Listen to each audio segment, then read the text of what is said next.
na naman yan? Gagawa ko ng rules. Magbibilang ka ng 10, tapos gagawa ko ng sound ng pusa. Meow. No, corny naman nun. Sige na. Tapos syempre sasagot ka rin. Meow, meow, meow. Ganon. At kapag magaling ka, syempre may prize ka sa akin. Talaga? Mukhang surprise na naman yan. Surprise talaga. Sandali ah. Sandali lang, babe. Ano bang gagawin mo? Ikaw talaga, oh. Ayan. Tikit ka na. Okay. Oh, dilim na. Oh, humiga ka na muna. Man. O sige, magsimula ka na magbilang. Okay, 1, 2, 3, 4, 5, 6, 7, 8, 9, 10. Meow. Meow. Arf! Arf!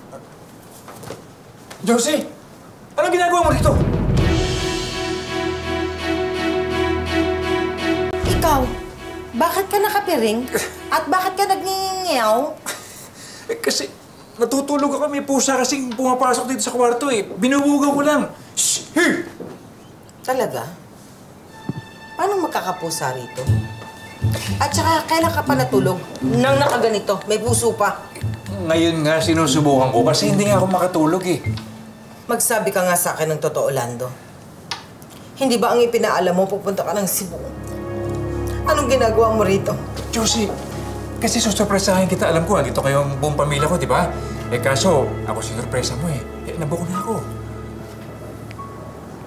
Sigurado ka wala kang tinatago dito. Wala.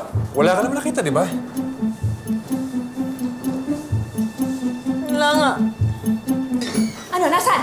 Nasaan? Oh, bakit? Nasaan? Nasaan? Nasaan? Ano yun? Ginagawa niyo rito?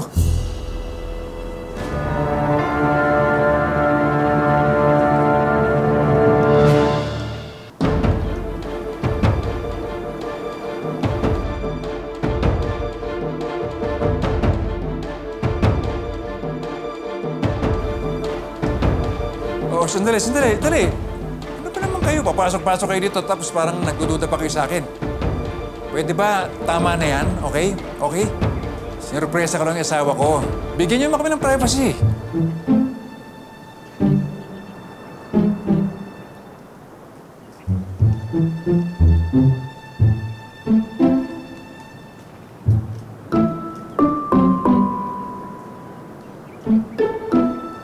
Oh, Marge, sandali, sandali. Bakit? Hindi ba okay tayo? Sige na. Pabayaan niyo na kaming dalawa ni Josie. Ano, Mars? Mag-impake ka na. O sige na, kunin yung mga gaga para dito na tayo matulog. Sige. Balik ako agad, ha? Balik ka agad, ha? Bilisan mo. Tulungan ako mag-impake. Bilisan natin. Ah, sige.